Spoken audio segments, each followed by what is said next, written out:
அஸ்ஸலாமு அலைக்கும். எல்லாரும் எப்படி இருக்கீங்க? அல்ஹம்துலில்லாஹ் நானும் நல்லா இருக்கேன். இன்றைக்கி ஒரு சூப்பரான ரெசிபி தான் பார்க்க போகிறோம். என்ன ரெசிபி பார்த்தீங்கன்னா பாயா ரெசிப்பிங்க. இந்த பாயா ரெசிபி வந்து சப்பாத்தி, இட்லி, தோசை, பரோட்டா அந்த மாதிரி எந்த டிஷ்ஷாக இருந்தாலும் சூப்பராக இருக்கும். நீங்கள் இந்த மாதிரி மெத்தடில் ட்ரை பண்ணி பாருங்கள், அவ்வளோ டேஸ்ட்டாக இருக்கும். நீங்கள் இன்றைக்கி தான் நம்ம சேனலை ஃபஸ்ட் டைம் பார்க்குறீங்கன்னா மறக்காமல் நம்ம சேனலை சின்னதாக ஒரு லைக் போட்டு ஒரு சப்ஸ்கிரைப் பண்ணி விட்டுடுங்க.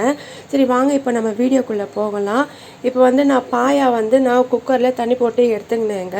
இந்த பாயா பார்த்திங்கன்னா ரொம்ப எலுசாக இருக்குது. அதான் சின்ன கால் பாயா சொல்லுவாங்க பார்த்திங்களா, அந்த மாதிரி இருக்குது.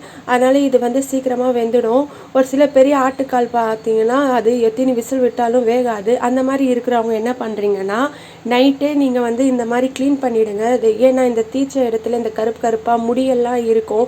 அவங்க என்ன தான் க்ளீன் பண்ணி கொடுத்தாலும் நம்மளுக்கு வந்து அது சாட்டிஸ்ஃபைட் ஆகாது. நம்ம கையால் நம்ம க்ளீன் பண்ணி நம்ம கழுவி நம்ம செஞ்சால் தான் நம்மளுக்கு சாட்டிஸ்ஃபைடாக இருக்கும். இதை பாருங்கள், இங்கே பாருங்கள், காலு கீழே வந்து முடி நிறைய இருக்குது. அதெல்லாம் நான் க்ளீன் பண்ணி எடுத்துடுறேன். அது மட்டும் இல்லாமல் அந்த தீஞ்சது வந்து அப்படியே நம்ம போட்டோன்னா, எடுக்காமல் போட்டோன்னா, நம்ம என்ன தான் மசாலா நிறைய போட்டு செஞ்சாலும் நம்மளுக்கு வந்து அந்த டேஸ்ட்டு வராது, தீஞ்ச ஸ்மெல் தான் வரும். அதனால் அந்த தீச்சி வச்சிருந்த இந்த கருப்பாக இருக்கிறதெல்லாம் நம்ம வந்து எடுத்துடலாம். கால் நுனியில் வந்து முடியெல்லாம் இருக்குது நிறைய. அதை பாருங்கள் எவ்வளோ இது வருதுன்ட்டு. இந்த மாதிரி நல்லா வந்து வாஷ் பண்ணி எடுத்துக்கலாம். கொஞ்சோண்டு லாஸ்ட்டாக மஞ்சள் தூள் போட்டு கழுவி சுத்தமாக நம்ம எடுத்து வச்சிடலாம். அதுக்கப்புறம் தான் நம்ம வந்து விசில் போடணும். இப்போ பாருங்கள், நான் சுத்தமாக நான் கழுவி நான் எடுத்துக்கினேன். இது வந்து மறுபடியும் சொல்கிறேன், இது வந்து எல்சு பாயா இருக்கிறதுனால நான் இதிலே வந்து நான் எல்லா மசாலாவும் போட்டு ஒரேடியாக நான் விசில் விட போகிறேன். இதே வந்து பெரிய ஆட்டுக்கால் பாயா இருந்தால் நீங்கள் நைட்டே நீங்கள் வந்து ஒரு 7-8 விசில் விட்டு எடுத்துக்கோங்க.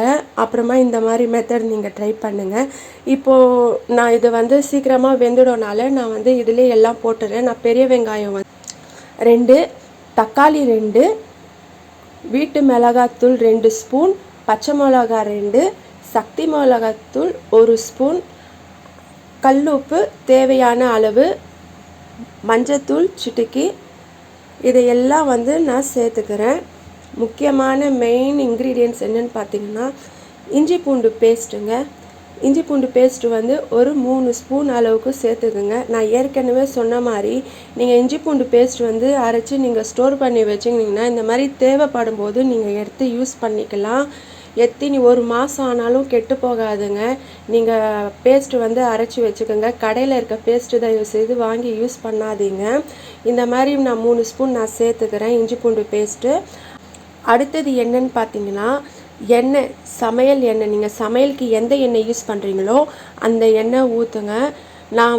இதிலே நம்ம வந்து எல்லாமே ஒன்றா பாயில் பண்ணிடுறனால எல்லா மசாலாவும் நம்ம வந்து தனியாக வதக்க தேவையில்லை. இந்த மாதிரி மெத்தடில் நீங்கள் செஞ்சு பாருங்கள். எண்ணெய் வந்து ஒரு 4 ஸ்பூன் வந்து நான் போடுறேன். எல்லாத்தையும் போட்டு விசில் போட்டுடுங்க, மூடி வச்சுடுங்க. ஓகே, இது பாருங்கள், நான் மறுபடியும் சொல்கிறேன், இந்த பாயா வந்து ஆட்டுக்கால் பாயா வந்து சின்ன ஆட்டுக்காலாக இருக்கிறதுனால நம்மளுக்கு சீக்கிரமாக வெந்துச்சு. இதே பெரிய ஆட்டுக்காலாக இருந்துச்சுன்னா நீங்கள் அது தனியாக வேக வச்சு தான் இதே மெத்தடில் சேம் மெத்தடில் நீங்கள் யூஸ் பண்ணணும். நான் இப்போ ஒரு 6 விசில் நான் எடுத்து விட்டேன். அது பாருங்கள் நல்லா வெந்துச்சு. அப்படி வேகலைன்னா கூட ஒன்றும் ப்ராப்ளம் இல்லை. நீங்கள் வந்து மறுபடியும் ஒரு 2-3 விசில் விட்டுக்கலாம். இது கூட பார்த்தீங்கன்னா நான் வந்து இப்போது கொஞ்சம் மிளகு, பட்டை, லவங்கம் இதெல்லாம் வந்து 2 பத தேங்காயில் வந்து சேர்த்து நான் வந்து நல்லா அரைச்சி எடுத்துக்க போகிறேன். இப்போ இது வெந்துச்சு பார்த்தீங்களா, அதில் வந்து நான் ஊற்ற போகிறேன். இப்போ நல்லா வந்து கிளறி விட்டுக்கலாம்.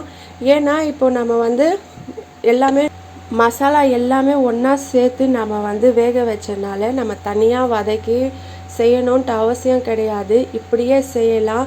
இந்த மாதிரி மெத்தடில் செய்யும்போது நம்மளுக்கு வந்து வேலை வந்து குயிக்காகவும் முடியும், ஈஸியாகவும் முடியும், அதே மாதிரி டேஸ்ட்டாகவும் இருக்கும். கண்டிப்பாக நீங்கள் வந்து இந்த மாதிரி மெத்தடில் செஞ்சு பாருங்கள்.